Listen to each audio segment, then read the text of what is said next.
The Lord rained down burning sulfur over the cities of Sodom and Gomorrah, destroying their cities, their people, and everything around them, right down to the vegetation of the land. And while you can argue that the story is just a story, new archaeological evidence shows that not only may the cities have actually existed, we may also now know the truth about how they disappeared. ആയിരക്കണക്കിന് വർഷങ്ങളായിട്ട് ലോകമെമ്പാടുമുള്ള വീടുകളിലും പള്ളിയിലും സിനഗോഗുകളിലും സോദം ഗൊമോറയെക്കുറിച്ച് പറയുന്നത് നാം കേട്ടിട്ടുണ്ട്. സങ്കല്പിക്കാൻ പോലും പറ്റാത്ത രീതിയിലുള്ള പാപവും ദിവ്യ ന്യായവിധിയുടെയും ദൈവത്തെ അന്വേഷിക്കുന്നവരെ എങ്ങനെ കരുതും എന്നതിനെക്കുറിച്ചുള്ള സംഭവകഥയാണിത്. എന്നാൽ പലർക്കുള്ള ചോദ്യം എന്താണെന്ന് പറഞ്ഞാൽ, ഈ നഗരങ്ങൾ സത്യത്തിൽ ഉണ്ടായിരുന്നതാണോ? അത് എവിടെയായിരുന്നു? അവിടെ ശരിക്കും എന്താണ് സംഭവിച്ചത് എന്നൊക്കെ. ഇപ്പോൾ വർഷങ്ങളായിട്ടുള്ള തിരച്ചിലിന് ശേഷം ഈ പുരാതന നഗരം ഉണ്ടായിരുന്ന സ്ഥലം അവർ കണ്ടുപിടിച്ചു എന്ന് പുരാവസ്തു ഗവേഷകർ പറയുന്നു. അവർ കണ്ടെത്തിയ കാര്യങ്ങൾ ഭയാനകമാണ്. ബൈബിളിൽ പറഞ്ഞിരിക്കുന്ന കാര്യങ്ങളുമായിട്ട് പൊരുത്തപ്പെടുന്ന രീതിയിലുള്ള കാര്യങ്ങളാണ് കണ്ടുപിടിച്ചിരിക്കുന്നത്. ഇതിൽ എന്തൊക്കെ അസാധാരണമായ കാര്യങ്ങളാണ് കണ്ടെത്തിയത് എന്ന് വിശദമായി നമുക്ക് ഈ വീഡിയോയിൽ നോക്കാം. ബൈബിൾ സോദം ഗൊമോറയെക്കുറിച്ച് ഉൽപ്പത്തി പുസ്തകത്തിൽ നമ്മോട് പറയുന്നുണ്ട്. ഈ രണ്ട് നഗരങ്ങളും യോർദാൻ സമതലത്തായിരുന്നു ഉണ്ടായിരുന്നത്. ആ നഗരങ്ങൾ നശിക്കുന്നതിന് മുമ്പ് അവിടെ ഭയങ്കര സമൃദ്ധിയും ഫലപുഷ്ടിയും ഉണ്ടായിരുന്നു. ഏകദേശം ദൈവത്തിന്റെ തോട്ടം പോലെയായിരുന്നു അത്. ഉൽപ്പത്തി പുസ്തകം 13-10 ഇങ്ങനെ പറയുന്നു: ലോത്ത് ചുറ്റും നോക്കി സോവാറിന് നേരെയുള്ള യോർദാൻ സമഭൂമി മുഴുവൻ ജലസമൃദ്ധിയുള്ളതാണെന്ന് കണ്ടു. ആ പ്രദേശം യഹോവയുടെ തോട്ടം പോലെയും ഈജിപ്റ്റ് ദേശം പോലെയും ആയിരുന്നു. ആ ദേശത്ത് അത്രയും സമൃദ്ധിയൊക്കെ ഉണ്ടായിരുന്നിട്ടും അവിടെ ഉണ്ടായിരുന്ന മനുഷ്യരുടെ മനസ്സിൽ മുഴുവൻ ദുഷ്ടതയായിരുന്നു. യഥാർത്ഥ ദൈവത്തെ ആരാധിക്കില്ലായിരുന്നു. അഴിമതി, അക്രമം പോലെ എല്ലാത്തരം അധാർമികതയും അവിടെ ഉണ്ടായിരുന്നു. ഉൽപ്പത്തി 13-13 ഇങ്ങനെ പറയുന്നു: എന്നാൽ സോദോമിലെ ആളുകൾ ദുഷ്ടന്മാരും യഹോവയുടെ മുമ്പാകെ മഹാപാപികളുമായിരുന്നു. അവിടെ ഉണ്ടായിരുന്ന കുറച്ചുപേർ മാത്രം അധാർമികത ചെയ്യുന്നവരായിരുന്നു എന്നല്ല ഇവിടെ പറയുന്നത്. ആ നഗരത്തിൽ ഉണ്ടായിരുന്ന എല്ലാവരും അങ്ങനെ തന്നെയായിരുന്നു. എല്ലാ പാപങ്ങളും പരസ്യമായിട്ട് ചെയ്യും. ആർക്കും ഒരു കുഴപ്പമില്ലായിരുന്നു. അതുകൊണ്ട് തന്നെ ദൈവം ഒരു കാര്യം ചെയ്യാൻ തീരുമാനിച്ചു: ആ ദേശം നശിപ്പിക്കുക. എന്നാൽ ആ ന്യായവിധി വരുന്നതിന് മുമ്പ് ദൈവം അവർക്ക് മാനസാന്തരപ്പെടാനായിട്ട് ഒരുപാട് അവസരങ്ങൾ കൊടുത്തിട്ടുണ്ടായിരുന്നു. പഴയ നിയമത്തിലെ ഏറ്റവും വികാരഭരിതമായ ഒരു ഭാഗമുണ്ട്. അതിൽ കുറച്ച് നീതിമാന്മാരെങ്കിലും അവിടെ ഉണ്ടെങ്കിൽ ആ നഗരത്തെ രക്ഷിക്കണമെന്ന് അബ്രഹാം ദൈവത്തോട് അപേക്ഷിക്കുന്നുണ്ട്. 50 തുടങ്ങി 10 വരെ വന്നു. ഇത് ദൈവത്തിന്റെ അവിശ്വസനീയമായ കരുണയും ക്ഷമയും കാണിക്കുന്നു. പാപം കൊണ്ട് നിറഞ്ഞ ഒരു നഗരത്തിൽ വളരെ തുച്ഛമായ നീതിമാന്മാരെങ്കിലും ഉണ്ടോ എന്ന് നോക്കി. അങ്ങനെ ഉണ്ടായിരുന്നെങ്കിൽ അതിനെ രക്ഷിക്കാൻ ദൈവം തയ്യാറായിരുന്നു.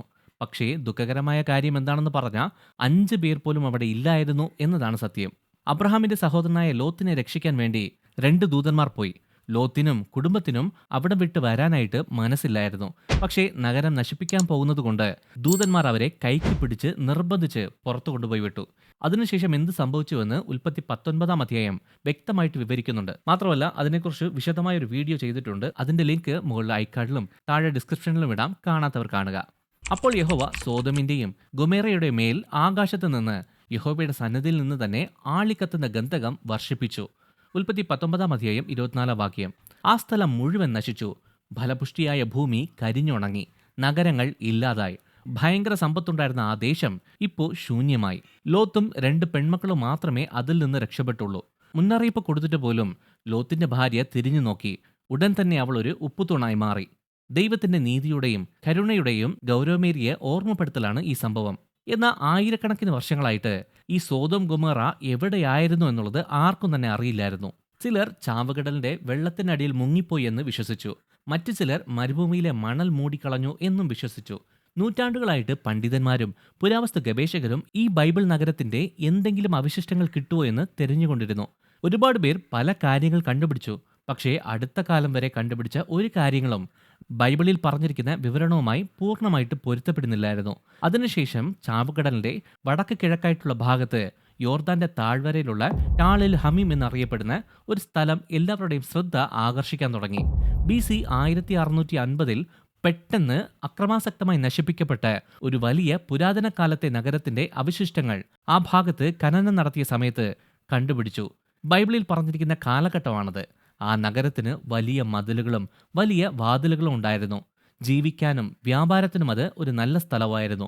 പക്ഷേ എന്തോ ഒരു ദുരന്തം അവിടെ ഉണ്ടായിട്ടുണ്ട്. ഭൂകമ്പമോ അല്ലെങ്കിൽ അസാധാരണമായിട്ടുള്ള തീ കാരണമോ അല്ല ആ ദേശം നശിപ്പിക്കപ്പെട്ടിരിക്കുന്നതെന്ന് തെളിവുകൾ സൂചിപ്പിക്കുന്നുണ്ട്. അതിൽ വളരെ തീവ്രമായ ഒരു കാര്യത്തിന്റെ അടയാളം ഉണ്ടായിരുന്നു. പുരാവസ്തു ഗവേഷകർ ചാരത്തിന്റെയും ഉരുകിയ മൺപാത്രങ്ങളുടെയും അവശിഷ്ടങ്ങൾ കണ്ടെത്തി. നല്ല ഉയർന്ന താപനില ഈ മൺപാത്രങ്ങളെ ഉരുക്കിക്കളഞ്ഞു. അന്നത്തെ കാലത്തുണ്ടായിരുന്ന മനുഷ്യ സാങ്കേതിക വിദ്യയ്ക്ക് അതീതമായ ഒരു സംഭവമാണ് അവിടെ ഉണ്ടായിരിക്കുന്നത്. അതുകൊണ്ടാണ് ഈ മൺപാത്രങ്ങളൊക്കെ ഇങ്ങനെ ഉരുകാൻ കാരണം. മണ്ണ് കൊണ്ടുണ്ടാക്കിയ ഇഷ്ടികകൾ പോലും ഗ്ലാസ്സായി മാറി.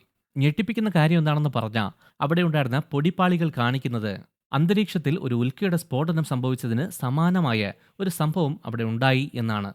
ഈ ഉൽക്കകൾ വരുന്ന സമയത്ത് തീവ്രമായ ചൂടും ഭയങ്കര ആഘാതങ്ങളും ഉണ്ടാകും. ആ ഉൽക്ക വരുന്ന പാതയിലുള്ളതെല്ലാം തൽക്ഷണം ബന്തുരുക്കി പോവും.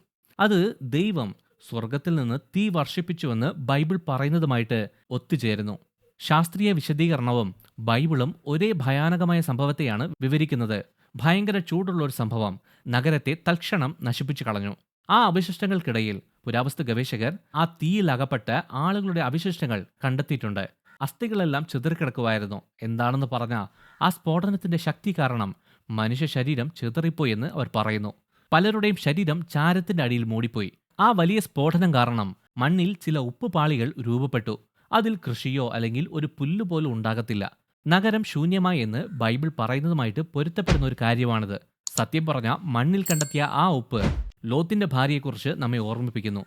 അവൾ ഓടുന്ന സമയത്ത് പുറകിൽ എന്താണ് സംഭവിക്കുന്നത് എന്ന് അറിയാനായിട്ട് തിരിഞ്ഞു നോക്കിയപ്പോൾ പെട്ടെന്ന് ഉപ്പുതൂണായി മാറി. ചെയ്യരുത് എന്ന് പറഞ്ഞ കാര്യം ചെയ്തതുകൊണ്ടാണ് അവൾ ഉപ്പുതൂണായി മാറിയത്. എന്നാലും ആ നഗരവും ഉപ്പുകൊണ്ട് നിറഞ്ഞു. ടാൽ എൽ ഹമാം പുരാതന സോദം നഗരമാണെന്നുള്ള ശാസ്ത്രത്തിന്റെ കണ്ടെത്തൽ ശരിക്കും പറഞ്ഞാൽ ലോകത്തിന് ഒരു സന്ദേശമാണ്, മുന്നറിയിപ്പാണ്. ദൈവത്തിൽ നിന്ന് അകന്നുപോയി കഴിഞ്ഞാൽ അതിന്റെ അനന്തരഫലങ്ങൾ എന്തായിരിക്കുമെന്ന് ഓരോ തലമുറയ്ക്കും കണ്ട് മനസ്സിലാക്കാൻ പറ്റിയ ഒരു മുന്നറിയിപ്പാണത്. പുതിയ നിയമത്തിൽ സോദോം ഗൊമോറയെക്കുറിച്ച് അപ്പോസ്തലനായ പത്രോസ് പറയുന്നുണ്ട്. ദൈവം സോദോം, ഗൊമോറ എന്നീ നഗരങ്ങളെ ശിക്ഷിച്ച് ഭസ്മീകരിച്ച് ഉന്മൂലനാശം വരുത്തി. ഇവർ അഭക്തർക്ക്, ഭവിക്കാനിരിക്കുന്നവർക്ക് ഒരു നിദർശനമാണ്. ആയിരക്കണക്കിന് വർഷങ്ങളായിട്ട് പോലും അത് അങ്ങനെ തന്നെ നശിച്ചു കിടക്കുന്നു. ദൈവം ക്ഷമിക്കുന്നവനും കരുണാമയനുമാണ് സത്യം. പക്ഷെ അദ്ദേഹം വിശ്വസ്തനും നീതിമാനുമാണ് എന്ന് ഇത് നമ്മെ ഓർമ്മിപ്പിക്കുന്നു. ദൈവം പാപത്തെ എപ്പോഴും അവഗണിക്കത്തില്ല. ചില ആളുകൾ വിശ്വാസവും ശാസ്ത്രവും ശത്രുക്കളാണെന്ന് വിചാരിക്കുന്നുണ്ട്. പക്ഷേ ഇതുപോലുള്ള കണ്ടെത്തലുകൾക്ക് അത് ആവശ്യമാണ് എന്ന് മനസ്സിലാക്കേണ്ടത് അത്യാവശ്യമാണ്. പുരാവസ്തു ശാസ്ത്രം ബൈബിൾ പറയുന്ന കാര്യങ്ങളെ ഇല്ല എന്ന് പറയുന്നില്ല. ബൈബിളിൽ പറയുന്ന കാര്യങ്ങളെ പിന്തുണയ്ക്കുന്ന ഭൗതിക തെളിവുകൾ അത് കണ്ടെത്തുന്നുണ്ട്. പെട്ടെന്നുള്ള ഉയർന്ന താപനിലയിലുള്ള തീ, ഉപ്പിന്റെ അവശിഷ്ടങ്ങൾ, ആയിരക്കണക്കിന് വർഷങ്ങളായിട്ടുള്ള ശൂന്യത. ടാൽ എൽ ഹമാമിലെ ഈ കണ്ടെത്തൽ ബൈബിൾ വിവരണവുമായിട്ട് ശ്രദ്ധേയമായി യോജിക്കുന്നുണ്ട്. ലോകം അതിനെ ഔദ്യോഗികമായി സോദോം എന്ന് വിളിച്ചാലും ഇല്ലെങ്കിലും അതിലുള്ള സമാനതകൾ അവഗണിക്കാൻ കഴിയാത്തത്ര ശക്തമാണ്. ലൂക്കോസ് 17 മുതൽ 30 വരെയുള്ള വാക്യങ്ങളിൽ യേശു തന്നെ അവസാന നാളുകളെ ലോത്തിന്റെ കാലവുമായി ബന്ധിപ്പിക്കുന്നുണ്ട്. ലോത്തിന്റെ കാലത്തും അങ്ങനെ തന്നെയായിരുന്നു. ജനങ്ങൾ ഭക്ഷിച്ചും പാനം ചെയ്തും ക്രയവിക്രയങ്ങൾ ചെയ്തും തോട്ടങ്ങൾ ഉണ്ടാക്കിയും നിർമ്മാണ പ്രവർത്തനങ്ങളിൽ ഏർപ്പെട്ടും ജീവിച്ചു. എന്നാൽ ലോത്ത് സോദോം വിട്ടുപോയ ഉടൻ തന്നെ ആകാശത്ത് നിന്ന് തീയും ഗന്ധകവും വർഷിപ്പിച്ച് സോദോം ഗൊമോറ നിവാസികളെ നശിപ്പിക്കുകയും ചെയ്തു. മനുഷ്യപുത്രൻ പ്രത്യക്ഷപ്പെടുന്ന ദിവസത്തിലും അങ്ങനെ തന്നെയായിരിക്കും. സോദോമിന്റെ സംഭവകഥ എന്തോ കഴിഞ്ഞുപോയൊരു കാര്യമാണ് എന്നത് മാത്രമല്ല, ഭാവിയെക്കുറിച്ചുമുള്ളതാണ് എന്ന് ഈ വാക്കുകൾ നമ്മെ ഓർമ്മിപ്പിക്കുന്നു. ദൈവത്തിന്റെ ക്ഷമ അവസാനിച്ച് ദൈവത്തിന്റെ ന്യായവിധി വീണ്ടും ഉണ്ടാകുന്ന ഒരു സമയം വരും. ഈ കണ്ടെത്തൽ ഒരു ആകർഷകമായ ചരിത്രം എന്നത് മാത്രമല്ല, ദൈവം നമ്മെ ജീവിക്കാൻ, വിളിച്ച രീതിയിൽ ജീവിക്കാനുള്ള ഒരു ആഹ്വാനമാണ്. ബൈബിളിൽ പറഞ്ഞിരിക്കുന്ന കാര്യങ്ങൾ വെറും കെട്ടുകഥകളോ ധാർമ്മിക കഥകളോ അല്ല എന്ന് ഈ കണ്ടെത്തൽ നമ്മോട് ഊന്നി പറയുന്നു. അത് യഥാർത്ഥ സംഭവങ്ങളിലും യഥാർത്ഥ സ്ഥലങ്ങളിലും യഥാർത്ഥ പരിണിത ഫലങ്ങളിലും വേറൂന്നിയതാണ്. നൂറ്റാണ്ടുകളായിട്ടുള്ള ഈ സോദോമിന്റെ അവശിഷ്ടങ്ങൾ നമ്മോട് പറയുന്ന ഒരു കാര്യം എന്താണെന്ന് പറഞ്ഞാൽ, ദൈവം ക്ഷമയുള്ളവനാണ് എന്ന നീതിമാനുമാണ്. ദൈവം കരുണ കാണിക്കുന്നു, പക്ഷേ തിന്മ എന്നേക്കും വാഴാൻ അനുവദിക്കില്ല. അതുകൊണ്ട് ഇനി അടുത്ത പ്രാവശ്യം നിങ്ങൾ സോദോം എന്ന പേര് കേൾക്കുന്ന സമയത്ത് ഇത് ഒരു പുസ്തകത്തിൽ പറഞ്ഞിരിക്കുന്ന വെറും കഥ മാത്രമല്ല എന്ന് ഓർക്കുക. ഈ വീഡിയോ ഇഷ്ടമായ ലൈക്ക് ചെയ്യുക, ഈ ചാനൽ സബ്സ്ക്രൈബ് ചെയ്യുക. നിങ്ങൾ ദൈവത്താൽ അനുഗ്രഹിക്കപ്പെട്ടവർ.